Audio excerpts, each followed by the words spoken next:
For so many years, I let fear tell me what I could and couldn't do. I truly believed I wasn't good enough for big things.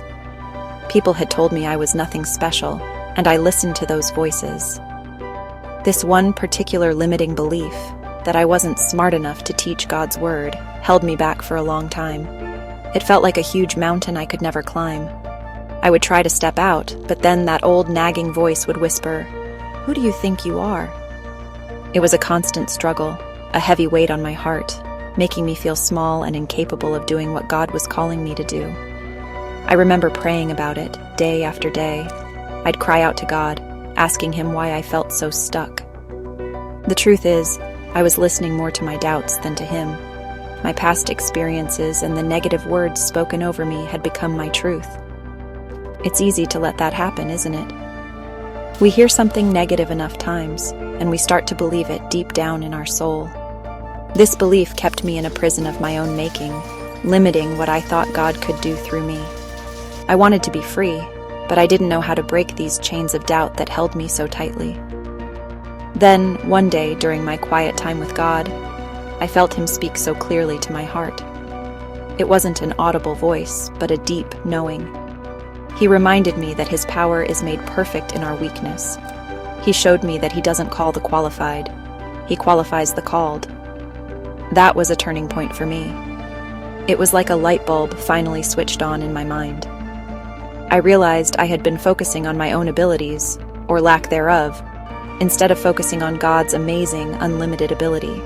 This simple truth began to chip away at that mountain of doubt I had built. It wasn't an overnight fix, let me tell you. It took time, and it took a deliberate choice every single day. I had to choose to believe God's word over my feelings and over those old negative voices. I started speaking scriptures out loud about God's strength in me. I declared His promises over my life. Slowly but surely, that mountain began to shrink. I learned that faith wasn't about not having fear. It was about moving forward despite the fear, trusting that God was with me. And He was, every step of the way, leading me into the purpose He had for me. Self-doubt is a sneaky enemy, isn't it? It creeps into your mind and whispers lies. It tells you that you're not good enough, not talented enough, or not worthy of God's blessings. These doubts can paralyze you, keeping you from stepping into the wonderful plans God has for your life. But I want to tell you today that you have a powerful weapon against this doubt. That weapon is your faith in Jesus Christ. Faith is not just wishing. It is a firm belief in God and His promises, even when you can't see the outcome. It's trusting His word above all else. When doubt tries to fill your head, your faith can push it right out. Think about what God says about you. He says you are fearfully and wonderfully made. He says He has plans to prosper you and not to harm you, plans to give you hope and a future. These are not just nice words, they are powerful truths. When you choose to believe these truths, you are actively using your faith. Faith says God is bigger than my doubts. God's plan for me is good. God is with me. This active belief begins to silence the lies of the enemy. Faith is like a muscle. The more you use it, the stronger it gets. Every time you choose to trust God instead of your fears, your faith grows. It's about making a conscious decision. You can choose to dwell on your insecurities, or you can choose to focus on God's faithfulness. When you feel weak, remember that His strength is made perfect in your weakness. Your faith taps into His unlimited power. It's not about your own strength or ability. It's about His. He is the one who empowers you. So, when those feelings of self-doubt start to rise up, don't let them take root. Immediately turn to God. Speak His promises out loud.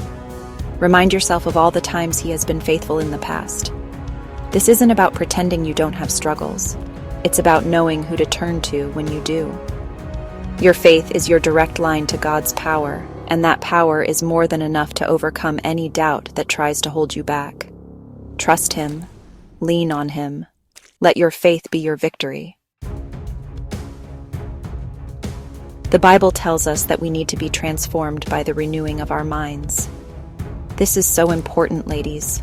So much of our struggle with limiting beliefs and self-doubt happens right between our ears, in our minds. Our thoughts can become battlefields where the enemy tries to defeat us with lies and negativity. If you constantly think negative thoughts about yourself, like "I can't do this," or "I'll never change," then those thoughts will shape your reality. They become strongholds that are hard to break free from, keeping you trapped. Mindset renewal is about actively changing the way you think. It's about tearing down those old negative thought patterns and replacing them with God's truth. This isn't a one-time event, it's a daily process. You have to become a thought detective. Pay attention to what you're thinking about. When a negative, limiting thought comes into your mind, you need to capture it. Don't just let it run wild and take over. Ask yourself, is this thought true? Does it line up with what God says about me? Most of the time, you'll find it doesn't. Once you identify a lie, you need to replace it with the truth from God's word. For example, if the thought is, "I'm a failure," you replace it with, "I can do all things through Christ who strengthens me." Speak that truth out loud. Write it down. Meditate on it. The more you fill your mind with God's word, the less room there will be for the enemy's lies. It's like cleaning out a cluttered room. You have to remove the junk and fill it with good things. Your mind needs to be filled with what is true, noble, right, pure, lovely, and admirable. This process of renewing your mind takes effort and persistence. Don't get discouraged if negative thoughts still pop up. The enemy won't give up easily, but you are not fighting this battle alone. The Holy Spirit is there to help you. Ask Him to help you identify lies. Ask Him to remind you of God's truth. As you continue to practice this, you will find that your default way of thinking begins to change. You'll start to automatically reject lies and embrace truth. This is how you win the battle for your mind and break free from those limiting beliefs. God has a unique and wonderful purpose for your life. He created you with specific gifts and talents, and He has a plan for you to use them for His glory. But so often, fear and self-doubt can stop us from even taking the first step towards that purpose.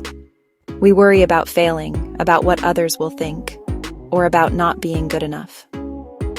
I want to encourage you today. It's time to step out in faith and walk confidently in the purpose God has for you. Don't let fear hold you hostage any longer. Your purpose is waiting. So how can you do this practically? First, spend time in prayer, asking God to reveal His purpose for you more clearly. Ask Him to show you the next step.